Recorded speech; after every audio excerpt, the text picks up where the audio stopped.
তবে কি ইসরায়েলের বিরুদ্ধে নতুন সামরিক অপারেশনে নেমে পড়ল ইরান?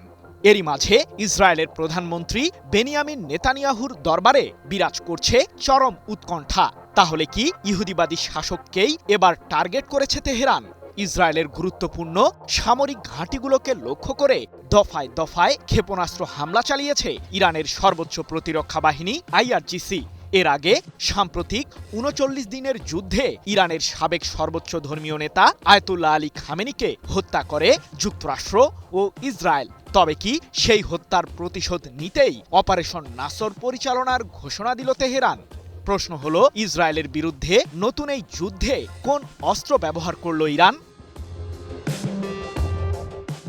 ইহুদিবাদীদের বিরুদ্ধে পুনরায় যুদ্ধে লড়তে এরই মাঝে ১,০০০ ক্ষেপণাস্ত্রের বিশাল বহর প্রস্তুত করে ফেলেছে ইরান।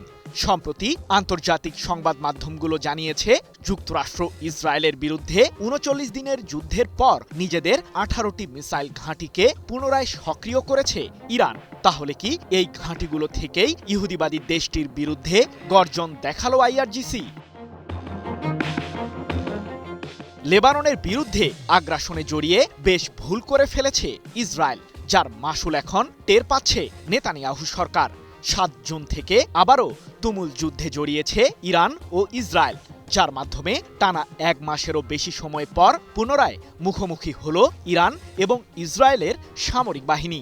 জানা গেছে, ইরানের রাজধানী তেহরান, ইস্পাহান ও তাবরিজ সহ দেশটির বেশ কয়েকটি শহরে তাণ্ডব চালিয়েছে ইসরায়েলের বিমান বাহিনী। এই হামলায় ইহুদিবাদীদের মূল টার্গেট ছিল ইরানের রাডার কেন্দ্রগুলো। শুধু তাই নয়, ইরানের দক্ষিণ পশ্চিমাঞ্চলে থাকা দেশটির একটি পেট্রোকেমিক্যাল কারখানায় জোরদার বিমান হামলা চালানোর দাবি করেছে ইসরায়েল। ইহুদিবাদীদের এমন তাণ্ডবের ঘটনায় খুজেস্তান প্রদেশের মাহাশারে অবস্থিত ইরানের ওই তেল কারখানাটির কিছু অংশ ক্ষতিগ্রস্ত হয়েছে। যদিও স্থানটি থেকে এরই মাঝে নিজেদের কর্মীদের নিরাপদ জায়গায় সরিয়ে নিয়েছে ইরান। তবে ইসরায়েলের এই নির্মম আগ্রাসনের হিসাব কড়ায় গণ্ডায় বুঝিয়ে দিতে ইরানও ঘোষণা করেছে অপারেশন নাসর। এ প্রসঙ্গে IRGCর অ্যারোস্পেস ফোর্স এক বিবৃতিতে জানিয়েছে যে, আমাদের যোদ্ধারা এরই মাঝে ইসরায়েলের নেভাতিম ও তেল নফে থাকা দেশটির সবচেয়ে গুরুত্বপূর্ণ ২টি বিমান ঘাঁটিতে পাল্টা হামলা চালিয়েছে। ইহুদিবাদীদের বিরুদ্ধে প্রতিশোধমূলক এই হামলা অব্যাহত রাখতে সর্বোচ্চ প্রস্তুতিতেই রয়েছে তেহরান। ৮ জুন এক প্রতিবেদনে বিষয়টি নিশ্চিত করেছে ইরান ভিত্তিক সংবাদ মাধ্যম মেহের নিউজ এজেন্সি। এদিকে নেতানিয়াহুর দেশটির আকাশসীমাকে নিজেদের নিয়ন্ত্রণে নেবার দাবিও করেছে IRGC। এ প্রসঙ্গে ইরানের সর্বোচ্চ এই প্রতিরক্ষা বাহিনীটি জানিয়েছে যে, আমাদের মিসাইলের রেঞ্জের মাঝেই রয়েছে ইসরায়েলের আকাশসীমা। কিন্তু ঠিক কোন মিসাইলগুলোর কথা বলছে ইরান?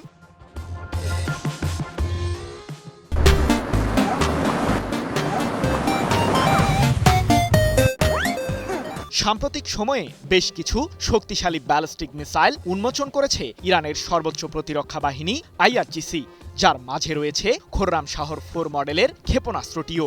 এই মিসাইলটি ব্যবহার করে কমপক্ষে ২,০০০ কিলোমিটার রেঞ্জের মাঝে হামলা চালাতে সক্ষম ইরানের সামরিক বাহিনী। বিশ্লেষকদের দাবি, মধ্যপ্রাচ্যের দেশগুলোর মাঝে সবচেয়ে বেশি মিসাইল রয়েছে ইরানের কাছে। সৃজন মাহমুদ, নিউজ 24।